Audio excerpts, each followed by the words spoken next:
Good morning students. Cost અકાઉન્ટમાં આજે આપણે મોસ્ટ ઇમ્પોર્ટન્ટ ચેપ્ટર સ્ટાર્ટ કરવાના છે. એકમ પડતર પદ્ધતિ એટલે કે યુનિટ કોસ્ટિંગ ઇંગ્લિશમાં એને કહેવાય છે.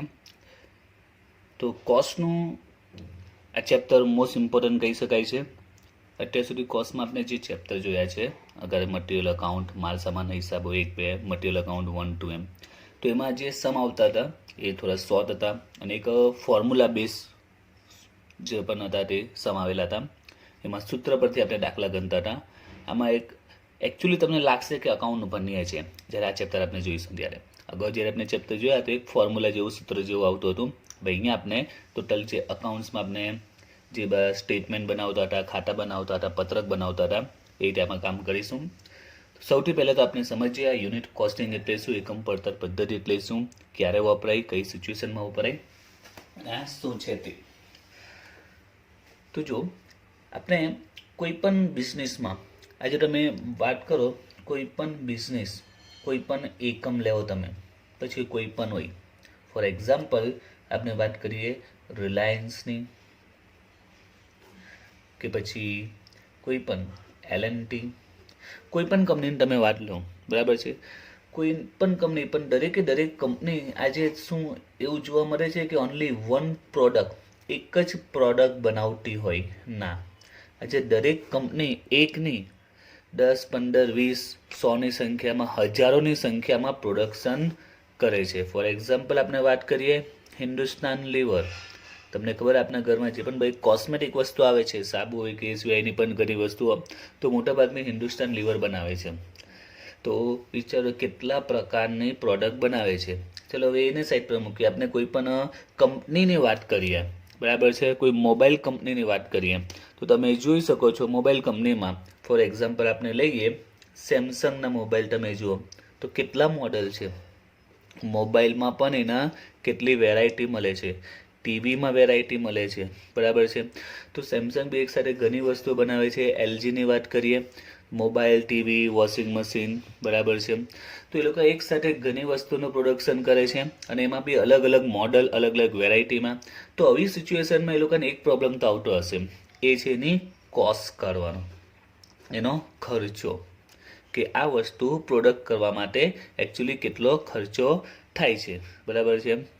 તો આપણે યુનિટ કોસ્ટિંગમાં એકમ પડતર પદ્ધતિમાં આ સમજવાનું છે કે વસ્તુની જે કોસ્ટ છે એનો ખર્ચો કેટલો થયો, વસ્તુનું પ્રોડક્શન કરવાનો, વસ્તુ બનાવવાનો કેટલો એક્સપેન્સ થાય છે એ આપણે અહીંયા નક્કી કરવાનું આવશે. એટલે એ અર્થમાં આ કોસ્ટનું મોસ્ટ ઇમ્પોર્ટન્ટ ચેપ્ટર કહી શકાય. અને રિયલ લાઈફમાં પણ કોસ્ટ અકાઉન્ટિંગમાં એકમ પડતર યુનિટ કોસ્ટિંગ એ મોસ્ટ ઇમ્પોર્ટન્ટ પાર્ટ્સ ભજવે છે. તો આમાં કરવામાં શું આવે તે તો આપણે એક સિમ્પલ એક્ઝામ્પલ લઈએ. ફોર એક્ઝામ્પલ ધારો કે હું વિચારું કે આજે મારે ક્લોથ બનાવવા છે, કપડાં બનાવવા છે. મેં પ્લાનિંગ કર્યું કે મારે ક્લોથ બનાવવા માટે આખું જે યુનિટ કહેવાય એ આખું યુનિટ મેં બનાવી દીધું. એમ ક્લોથ બનાવવા માટે જે મશીનરી, જે પણ રિક્વાયરમેન્ટ છે, બરાબર, એક આખી મેં એક ફેક્ટરી લઈ લીધી કે જેમાં ક્લોથ બનાવવાના જે પણ મટીરિયલ્સ કે પછી જે પણ ફેક્ટરીમાં જે મશીનરી જોઈએ એ બધું કમ્પ્લીટ મેં લઈ લીધું. ઓકે, પરચેસ કરી લીધું. મારે પ્લાનિંગ છે મારે ક્લોથ બનાવીને વેચવા છે. તો આમાં મારે શું કરવું પડશે, એટલે કે મારે કોસ્ટ નક્કી કરવી પડશે. માની લો કે 1 મહિના, 6 મહિના, 2 મહિના પ્રોડક્શન કર્યું અને જે ક્લોથ તૈયાર થશે એની મારે પ્રાઇસ ડિસાઇડ કરવી પડશે. તો એના માટે પહેલાં તો મારે એ જાણવું પડશે કે આ ક્લોથ તૈયાર કરવામાં મને કેટલો એક્સપેન્સ થયો. તો ચલો આપણે એક નાનું એક્ઝામ્પલ એને સમજીએ કે આપણે ક્લોથ બનાવવું છે તો એમાં કઈ કઈ પ્રોસેસ થશે. તો આપણે ખબર છે ક્લોથ, કપડાં કેમાંથી બની શકે છે, તો એ આપણે ખબર છે કોટન એટલે કે કપાસમાંથી બની શકે છે, અથવા તો આપણે રેશમમાંથી પણ બની શકે છે. આપણે કપાસને લઈએ, ધારો કે આપણે કપાસમાંથી વિચારીએ છીએ કે કપાસમાંથી આપણે કપડાં બનાવવા છે, કોટનમાંથી બનાવવાના છે. ઓકે, કોટનના જે કપડાં આવે છે તે આપણે બનાવવાના છે. તો એના માટે સૌથી પહેલાં આપણે શું લઈશું, એનો કાચો માલ લઈશું, બરાબર, જેને કહેવાય છે રો મટીરિયલ. જો ધ્યાન આપજો, આખું તમને ચેપ્ટરનો કન્સેપ્ટ ક્લિયર થઈ જશે કોસ્ટ અકાઉન્ટિંગમાં યુનિટ કોસ્ટનો એકમ પડતરનો. તો સૌથી પહેલાં આપણે શું કરીશું તો આપણે એક કાચો માલ રો મટીરિયલ લઈશું. ઓકે, ત્યાર પછી આપણે શું કરીશું, રો મટીરિયલ લઈ લીધો, ત્યાર પછી એમાં બીજા નાના નાના એક્સપેન્સ લાગશે, અમુક નાના નાના પ્રત્યક્ષ ખર્ચા લાગશે. પ્રત્યક્ષ ખર્ચા એટલે ડાયરેક્ટ એક્સપેન્સીસ. તો કયા એક્સપેન્સ લાગે? તો આપણે જો રો મટીરિયલ લઈએ છીએ, કાચો માલ લઈએ છીએ, બરાબર છે, તો એને લાવવાનો ખર્ચો, જેને આપણે કહીએ છીએ આવક માલ કાળા ભાડું, બરાબર છે, એને લાવવાનો ખર્ચો, એની મજૂરી વગેરે. તો પ્રત્યક્ષ ખર્ચા, પ્રત્યક્ષ મજૂરી, ડાયરેક્ટ એક્સપેન્સ, ડાયરેક્ટ વેજીસ, એવા નાના મોટા ખર્ચા થશે. આપણે એક અમાઉન્ટ પણ લઈ લઈએ તો જેથી કન્સેપ્ટ હજી વધારે સારી ક્લિયર થઈ શકે. માની લો કે મેં 5 લાખ 5 લાખનું આ રીતે રો મટીરિયલ લીધું છે, એને લાવવાનો ખર્ચો, તેની પાછળ ઇન્સ્યોરન્સ કે જે પણ નાનો મોટો જે પણ ખર્ચો લાગતો હોય છે મટીરિયલ પરચેસ કરે છે તેમાં, ફોર એક્ઝામ્પલ ટેમ્પા ભાડું, ગાડા ભાડું વગેરે, તો એ માની લઈએ કે 10,000 થયો છે. સપોઝ 10,000 થયો છે, આપણે હમણાં સપોઝ કરીને ચાલીએ. ઓકે, તો આપણે રો મટીરિયલ લઈ લીધું, એની પાછળ એક્સપેન્સ પણ કરી દીધો, એટલે કે હવે આ જે પણ આપણે મટીરિયલ પરચેસ કર્યું, આપણે ધારો કે આ ફેક્ટરી છે, એ ફેક્ટરીમાં આવી ગયું. હવે અહીંયા શું થશે? તો કોમન છે, અહીંયા પ્રોડક્શન ચાલુ કરીશું. પ્રોડક્શન થશે આ ફેક્ટરીમાં, એટલે કે કારખાનામાં. તો કારખાનામાં, ફેક્ટરીમાં પ્રોડક્શન થશે એટલે એના બી એક્સપેન્સીસ લાગશે. કયા એક્સપેન્સ લાગશે? આપણે ફેક્ટરીના, કારખાનાના ખર્ચા લાગશે. તો કારખાનામાં કયા ખર્ચા થઈ શકે? વિચારો, તમે ફેક્ટરીમાં એનું પ્રોડક્શન કરશો તો કયા એક્સપેન્સ લાગી શકે? તો સિમ્પલ છે, એવા એક્સપેન્સ જે કારખાના સાથે, ફેક્ટરી સાથે રિલેટેડ હોય, તો એવા કયા હોઈ શકે? તો સિમ્પલ છે, તો કારખાનામાં આપણે જે ભાડું હોઈ શકે, એમાં વીજળીનો ખર્ચો, એમાં ઘસારાનો ખર્ચો લાગી શકે છે, એમાં જે મશીનરી હોય, મશીનરી રિપેરિંગનો ખર્ચો લાગે, મશીનરીનો ઘસારાનો, મશીનરીનો આપણે વીમો લીધેલો હોય. ત્યાર પછી બીજું આમાં કે તો બીજું કયું હોઈ શકે? એમાં બળતણ વપરાતું હોય, ઓઇલ વપરાતું હોય. ઓકે, કારખાનામાં કઈ મેનેજર રાખેલો હોય સ્પેશિયલ જે કારખાનાનું કામ કરતો હોય વગેરે. તો એવા બધા એક્સપેન્સીસ લાગશે જે કારખાના સાથે રિલેટેડ હોય. એવા અલગ અલગ ખર્ચા આપણે કરીશું. માની લો કે દરેક પ્રકારનો ખર્ચો સપોઝ 2 લાખ થાય છે. ઓકે, ફેક્ટરીમાં આપણે પ્રોડક્શન ચાલુ કરી દીધું, બરાબર છે. પ્રોડક્શન કરવા પાછળ જે અલગ અલગ ખર્ચા થયા, ટોટલ કેટલો એક્સપેન્સ થયો? 2 લાખનો એક્સપેન્સ થયો.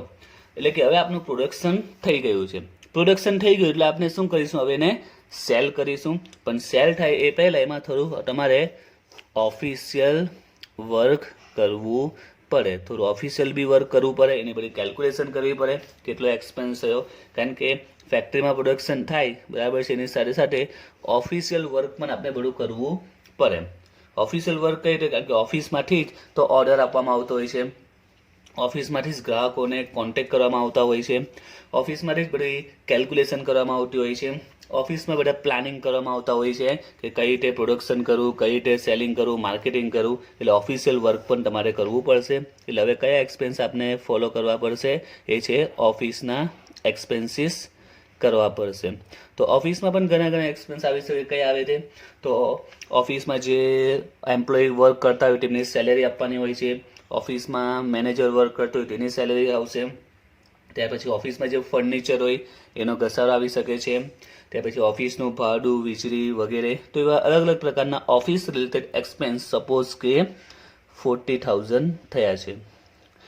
તો આપણે ફેક્ટરીમાં પ્રોડક્શન કરી દીધું, એને લગતી જે પણ ઓફિશિયલી વર્ક કરવાના હોય છે, ઓકે, એ પણ કરી દીધું. હવે આપણે સેલ કરવાના છે, તો સેલ માટે પણ આપણે એક્સપેન્સ કરવા પડે. યાદ રાખજો, સેલ માટે પણ આપણે એક્સપેન્સ કરવા પડશે. સેલ, વેચાણ કરવા માટે પણ એક્સપેન્સ કરવા પડશે. તો વેચાણ કરવા માટે પણ ખર્ચા કયા કરવા પડે?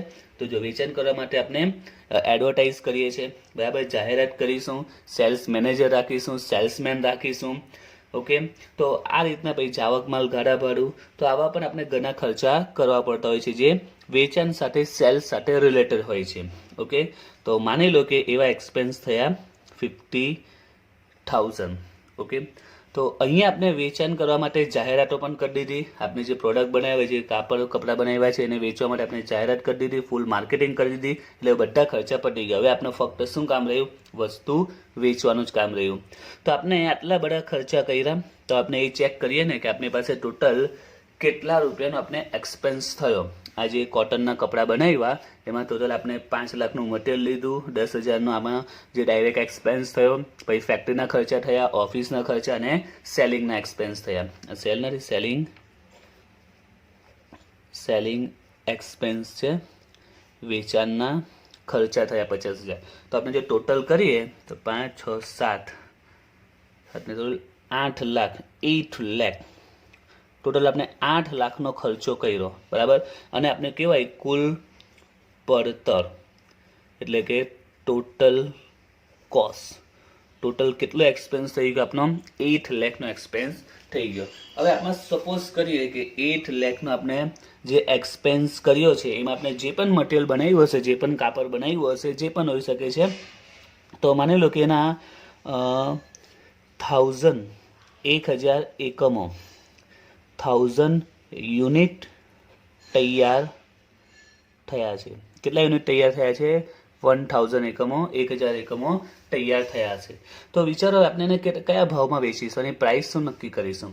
તો સિમ્પલ છે, આપણે શું ચેક કરીશું કે ટોટલ કેટલો ખર્ચો થયો? 8 લાખ રૂપિયાનો ખર્ચો થયો. સિમ્પલ કેલ્ક્યુલેશન છે, સામાન્ય વ્યક્તિને પણ ખ્યાલ આવી શકે છે. જે 10 નહીં ભણેલો હોય, 6-7 ભણેલો હોય તેને પણ ખ્યાલ આવશે કે 8 લાખ રૂપિયાનો 8 લાખનો ટોટલ એક્સપેન્સ કર્યો અને કેટલા યુનિટ તૈયાર થયા? 1000 યુનિટ. તો એક યુનિટની કોસ્ટ, એક એકમનો ખર્ચો, એક એકમની પડતર કેટલી થશે? તો 8 લાખ 8 લાખ ભાગ્યા આપણે જો 1000 કરીએ તો 800 પર યુનિટ, એકમ દીઠ. એટલે કે એક એકમનો, એક જે પણ કોટનનો જે પણ આપણે કાપડ તૈયાર કર્યું છે તેમાં એક એકમનો, એક યુનિટનો ખર્ચો કેટલો પડ્યો? 800 રૂપિયા. એટલે કે કંપનીની વાત કરીએ, મેં જે આખો આ ફેક્ટરી લઈને જે આ બધું કામ કર્યું, આટલો ખર્ચો કર્યો 8 લાખનો અને 1000 એકમો તૈયાર કર્યા, તો એક એકમ મને કેટલામાં પડે છે? 800 રૂપિયામાં પડે છે. આપણે સિમ્પલ ભાષામાં કહીએ તો 800 રૂપિયામાં મને પડે છે. હવે હું કસ્ટમરને કયા ભાવે આપીશું? આપણે પ્રાઇસ કેટલી નક્કી કરીશું? 800 રૂપિયામાં મળે છે તો 800માં રાખીશું? નહીં, આના પર આપણે આપણો પ્રોફિટ ચડાવીશું, માર્જિન ચડાવીશું. આપણે જેટલો પ્રોફિટ જોઈતો હોય, ધારો કે 800 રૂપિયાની કોસ્ટ આવે છે, આટલામાં પડે છે. સપોઝ કે 100 રૂપીસ હું પ્રોફિટ આમાં જો કેલ્ક્યુલેટ કરું તો હું કેટલામાં એને વેચીશ? 900 રૂપિયામાં એનું સેલ કરીશ અને વેચીશ. તો બસ આ જ છે આપણું યુનિટ કોસ્ટિંગ, એકમ પડતર પદ્ધતિમાં. આપણે આ જ કામ કરવાનું હોય છે. રિયલ લાઈફમાં આ રીતે જ કેલ્ક્યુલેશન કરવામાં આવતી હોય છે અને એની પર યુનિટ કોસ્ટ શોધે છે, એક એકમની કોસ્ટ શોધે, એમાં પ્રોફિટ એડ કરે છે એટલે એની સેલિંગ પ્રાઇસ મળી જાય છે. ક્લિયર? તો ચેપ્ટરનું આપણું આ જ કામ છે, યુનિટ કોસ્ટિંગ આ રીતે આપણે બનાવવાનું આવશે.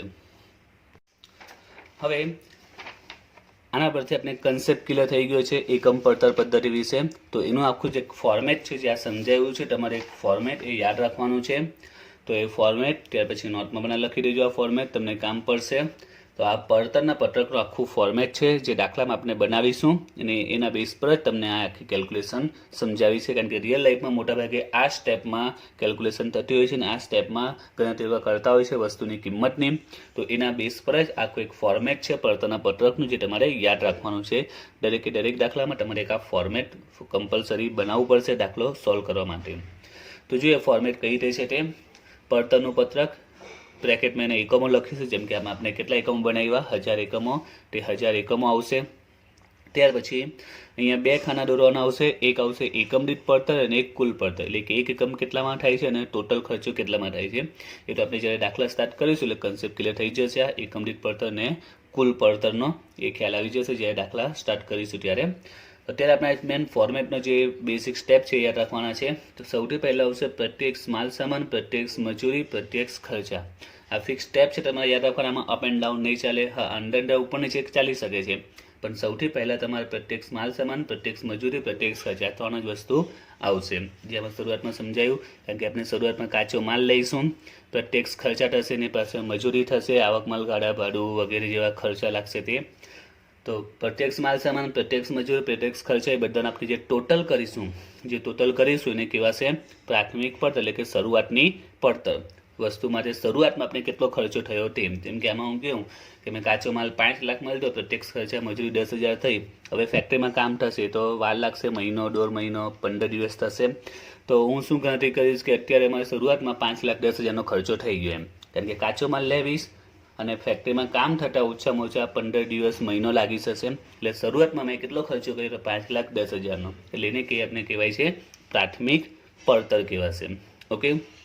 ત્યાર પછી આપણે જોયું કે કારખાનાના આપણે ફેક્ટરીમાં માલ આવશે એટલે કારખાનાના ખર્ચા લાગશે. એટલે એનું હેડિંગ છે કારખાનાના પરોક્ષ ખર્ચા. કારખાના સાથે જે ખર્ચા હોય તેમાં બે પ્રકારના ખર્ચા આવે છે, સ્થિર અને ચલિત. તો સ્થિર અને ચલિત ખર્ચ વિશે તમે 11મા ધોરણમાં ભણી ગયા છે. આજે આપણે ફરીથી એકવાર ડિટેલમાં એક્સપ્લેન કરીશું, કારણ કે દાખલામાં એનો કન્સેપ્ટ ક્લિયર હોવો ખૂબ જ જરૂરી છે. સ્થિર ખર્ચા અને ચલિત ખર્ચા એ આપણે અત્યારે જોઈશું. સ્થિર અને ચલિત એનો જે ટોટલ કરીશું, એટલે પ્રાથમિક પડતરનો જે ટોટલ આવ્યો એમાં કારખાના ખર્ચા આપણે એડ કરીશું. પ્રાથમિક પડતરના ટોટલમાં કારખાનાના જે ખર્ચા છે એડ કરીશું. જે મળશે એને શું કહેવાશે?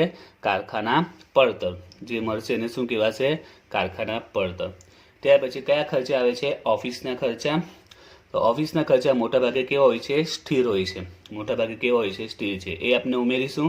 જે મળશે એને ઓફિસ પડતર પણ કહેવાય અને ઉત્પાદન પડતર પણ કહેવાય. કેમ ઉત્પાદન પડતર? કારણ કે આપણું પ્રોડક્શન થઈ ગયું છે, ઉત્પાદન થઈ ગયું છે. હવે આપણે વેચાણના જ ખર્ચા કરવાના છે આગળ, એટલે એને ઉત્પાદન પડતર પણ કહેવાય અને ઓફિસ પડતર પણ કહેવાય. બસ હવે આપણે શું કરવાનું છે? એમાં વેચાણ વિતરણના ખર્ચા ઉમેરીશું. વેચાણ કરવાના અને વિતરણ કરવાના ખર્ચા, તો એમાં સ્થિર અને ચલિત બંને આવશે. એનો ટોટલ કરીશું તો એને કહેવાશે કુલ પડતર. એમાં આપણે નફો ઉમેરીશું.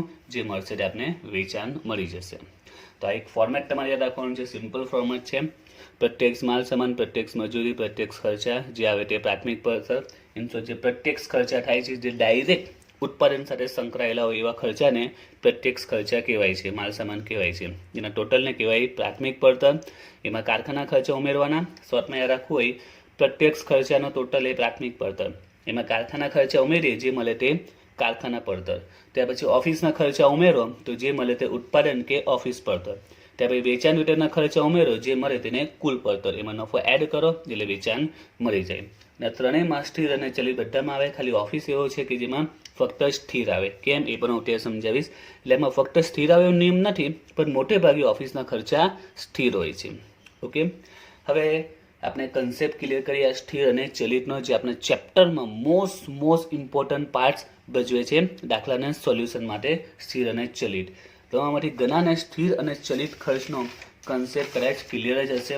બરાબર છે. ઘણા વિદ્યાર્થીઓને સ્થિર ખર્ચ અને ચલિત ખર્ચ ખબર હશે, પણ તેમ છતાં એની સાથે રિલેટેડ અમુક પોઈન્ટ તમારે સમજવા જરૂરી છે. તો જુઓ, સૌથી પહેલાં તો આપણે વાત કરીએ સ્થિર ખર્ચ. તો સ્થિર ખર્ચ કોને કહેવાય? તો સ્થિર ખર્ચ એટલે કે એવો ખર્ચો તમે ઉત્પાદન, પ્રોડક્શન વધારો કે ઘટાડો, તેમાં કોઈ ફેરફાર થતો નથી. એવા ખર્ચને કયો ખર્ચો કહેવાય?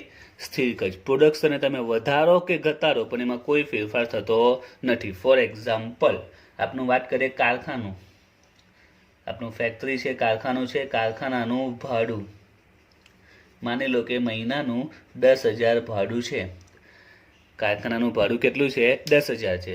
હવે તમે કારખાનામાં 5,000 એકમ બનાવો, 5,000 એકમનું પ્રોડક્શન કરો કે 20,000 એકમનું પ્રોડક્શન કરો, તમારે ભાડું કેટલું આપવાનું? 10,000 જ આપવાનું ને. માલિક એવું કહેવા આવશે, ના તમે આ વર્ષે આ મહિને વધારે એકમ બનાવ્યો, મને વધારે ભાડું આપો. નહીં, તમે જેટલા બી એકમ બનાવો, 5,000 બનાવો, 20,000 બનાવો કે 0 એકમ બનાવો, ભાડું તો કેટલું આપવું પડશે? 10,000 આપવું જ પડશે. તો આવા ખર્ચાને કયો ખર્ચો કહેવાય? સ્થિર ખર્ચ. ઉત્પાદન વધારો કે ઘટાડો, એમાં કોઈ ફેરફાર થતો નથી. 10 એટલે 10 આપવા જ પડે. એ જ રીતે આપણે કહી શકીએ, બેંકમાં લોન ચાલતી હોય તો બેંકનો હપ્તો એ પણ ફિક્સ જ હોય. તમે ઉત્પાદન વધારો કે ઘટાડો, બેંકનો હપ્તો 20,000 હોય તો 20,000 આપવા જ પડે. બરાબર છે. આપણે કામ કરીએ કે ન કરીએ, 20,000 તો આપવા જ પડે. એટલે આવા ખર્ચાને કેવા ખર્ચા કહેવાય છે? સ્થિર ખર્ચા. ત્યાર પછી ચલિત ખર્ચ. હવે ચલિત ખર્ચ કોને કહેવાય? તો એવો ખર્ચો કે જો ઉત્પાદન વધારો તો વધે અને ઉત્પાદન ઘટાડો તો ઘટે. એવો ખર્ચો જો પ્રોડક્શન વધારો તો વધે, ઘટાડો તો ઘટે. તો એવા ખર્ચને કયો ખર્ચો કહેવાય? ચલિત ખર્ચ. હવે એમાં ઉદાહરણ તરીકે આપણે લઈએ ચલિત ખર્ચમાં, આપણે ચલો લઈએ તો એમાં શું લઈ લઈએ? વીજળી. કારખાનાની વાત કરીએ, વીજળી, લાઇટ બિલ. જો તમે 5,000 એકમ બનાવો, 5,000 એકમ બનાવો તો માની લો કે 8,000 બિલ આવે છે. હવે જો તમે 10,000 એકમ બનાવશો તો કેવો મને શું હવે બિલ 8,000 આવશે? કોમન છે, તમે 5ના 10,000 એકમ બનાવ્યા એટલે વધારે મશીન વપરાય હશે, વધારે લાઇટ યુઝ થઈ હશે, બરાબર છે. તો કારખાનામાં જેટલા બી ઇલેક્ટ્રિક સાથે યુનિટ સંકળાયેલા છે વધારે વપરાયા હશે, તો શું બિલ 8,000 આવશે? નહીં, બિલ 8ને કદાચ 12,000, 13,000, 15,000 આવી શકે છે, એ નક્કી નથી. એ જ તમે 5,000થી માની લો કે ઉત્પાદન ઘટાડીને 2,000 એકમ કરી દેવો, ઉત્પાદન કેટલું બનાવો? ફક્ત 2,000, તો શું હવે બિલ 8,000 આવશે? ના, બિલ પણ ઘટી જશે. 8ને બદલે કદાચ 5,000 આવે, 2,000 આવે કે 3,000 બિલ આવી શકે. તો આ કયો ખર્ચો કહેવાય? ચલિત ખર્ચ, જે પ્રોડક્શન સાથે અપ એન્ડ ડાઉન થશે. ઉત્પાદન વધે તો વધે, ઘટે તો ઘટે. ઓકે, તો સ્થિર અને ચલિત ખર્ચનો કન્સેપ્ટ આપણે ક્લિયર થઈ ગયો. હવે દાખલામાં એ કઈ રીતે કામ પડશે તે સમજવાનું છે, કારણ કે આમાં તમે જો આ સ્થિર ચલિતની કન્સેપ્ટ અને આ પણ કન્સેપ્ટ ક્લિયર કરવાનું છે. તો સૌથી પહેલાં તમારે એ યાદ રાખવાનું છે કે સ્થિર અને ચલિતની દાખલામાં કઈ રીતે અસર પડશે એ સમજવાનું છે. જ્યારે દાખલા ગણીશું તે સ્થિર ચલિત ખર્ચા મોટાભાગે દાખલામાં કહી દેશે કે આ સ્થિર છે, આ ચલિત છે, પણ જે એન્ટ્રી આપીશું તો એમાં કઈ રીતે ઇફેક્ટ પડશે એ કન્સેપ્ટ ક્લિયર હોવો જોઈએ, દાખલામાં ખ્યાલ આવશે. તો ખાસ ધ્યાન આપજો. નેક્સ્ટ વિડીયો આપણે દાખલા સ્ટાર્ટ કરીશું. તો હવે જે પોઈન્ટ સમજાવું છું એ ક્લિયર હશે તો જ દાખલામાં તમને ખબર પડશે. તો ખાસ ધ્યાન આપજો, સ્થિર અને ચલિત. ફોર એક્ઝામ્પલ, દાખલામાં એ રીતે આપ્યું છે કે 10,000 એકમો બનાવવા માટે, કેટલા એકમો? 10,000 એકમો બનાવવા માટે આપણે ચલો વાત કરીએ કારખાનાના સ્થિર ખર્ચા થયા છે 50,000 અને કારખાનાના ચલિત ખર્ચા થયા છે 80,000. ઓકે, એક સિમ્પલ પોઈન્ટ છે. 10,000 એકમ બનાવવા માટે કારખાનામાં સ્થિર ખર્ચા કેટલા થયા? 50,000 અને ચલિત ખર્ચા કેટલા થયા? 80,000. હવે ધ્યાન આપજો. હવે મારે 25,000 એકમ બનાવવા છે. કેટલા એકમ બનાવવા છે? 25,000 એકમ. હવે તમે જાતે વિચારો, 10,000 એકમ જ્યારે બનાવેલા ત્યારે સ્થિર ખર્ચો 50,000 થયેલો અને ચલિત ખર્ચો 80,000 થયેલો. હવે મારે કેટલા એકમ બનાવવા છે? 25,000 એકમ. તો 25,000 એકમ બનાવવા માટે સ્થિર ખર્ચ કેટલા થશે અને ચલિત ખર્ચ કેટલા થશે? જો તમને આનો જવાબ આવડી જાય તો સમજી લો કે ચેપ્ટર તમારા માટે 50% સોલ્વ થઈ ગયું. આ બેનો આન્સર વિચારો, શું આવી શકે? 10,000 એકમ બનાવતી વખતે કારખાનાના સ્થિર ખર્ચા થયેલા 50,000, ચલિત ખર્ચા થયેલા 80,000. હવે આપણે 25,000 એકમ બનાવવાના છે, તો સ્થિર ખર્ચા કેટલા થશે અને ચલિત ખર્ચા કેટલા થશે? વિચારો, શું આવશે જવાબ?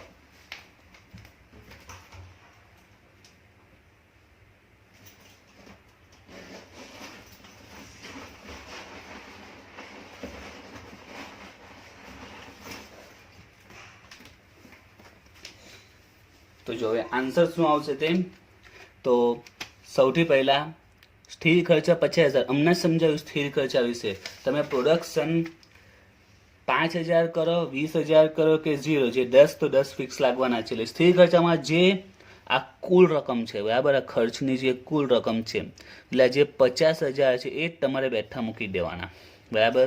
એટલે સ્થિર ખર્ચામાં તો કયા આવશે નહીં, સીધા આ 50,000 જ મૂકી દેવાના. ક્લિયર? સ્થિર ખર્ચા જેમ છે તેમ સીધા જ મૂકી દીધા, એટલે સ્થિર ખર્ચનો પોઈન્ટ પતી ગયો.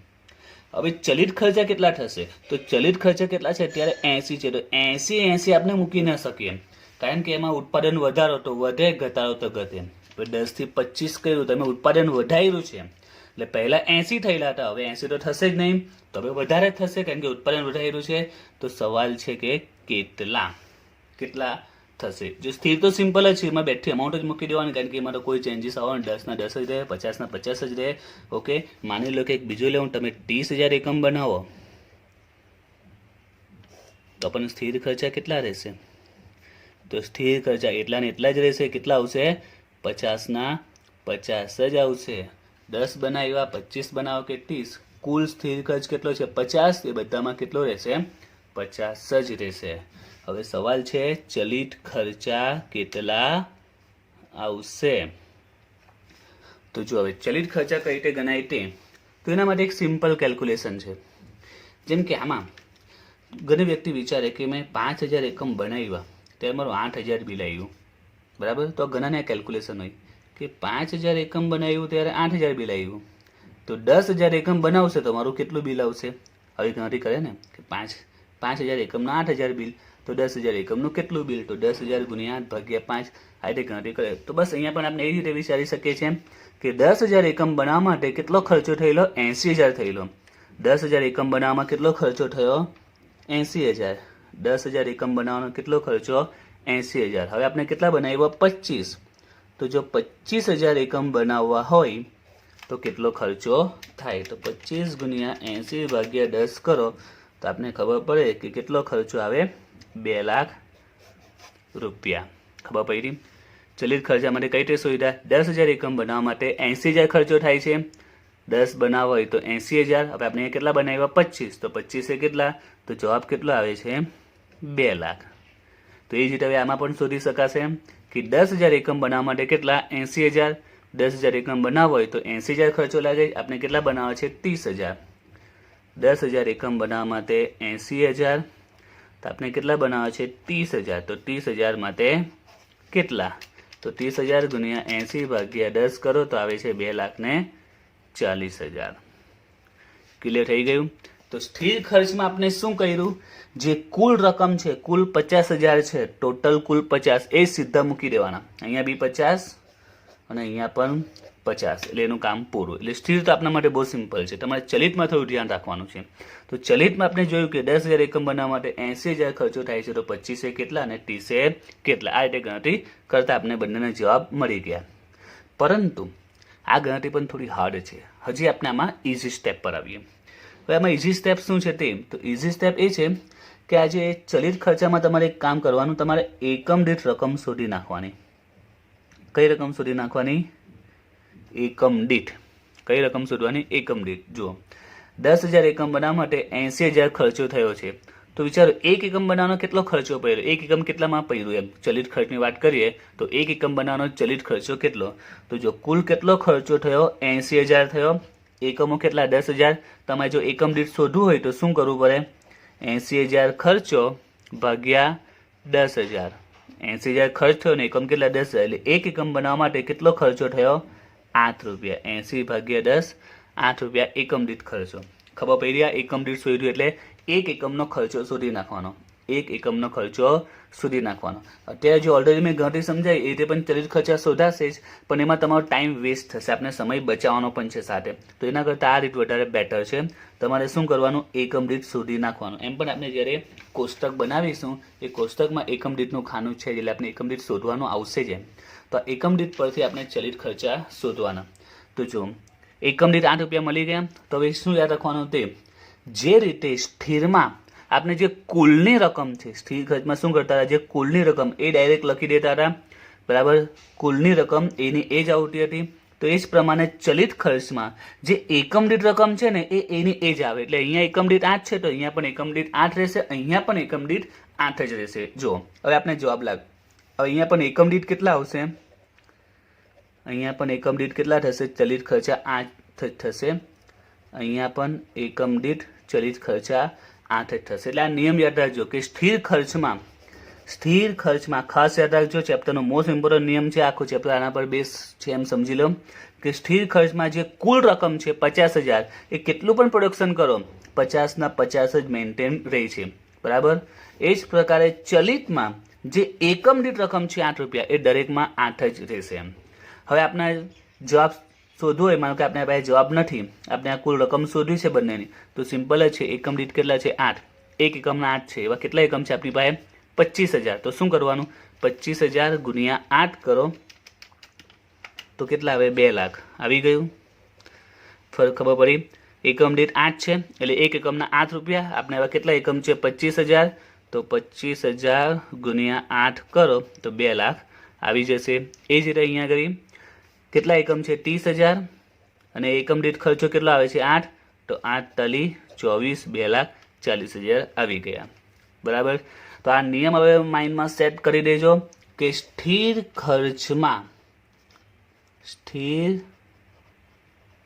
ખર્ચમાં કુલ રકમ સેમ હોય છે, સેમ આવે. જ્યારે ચલિત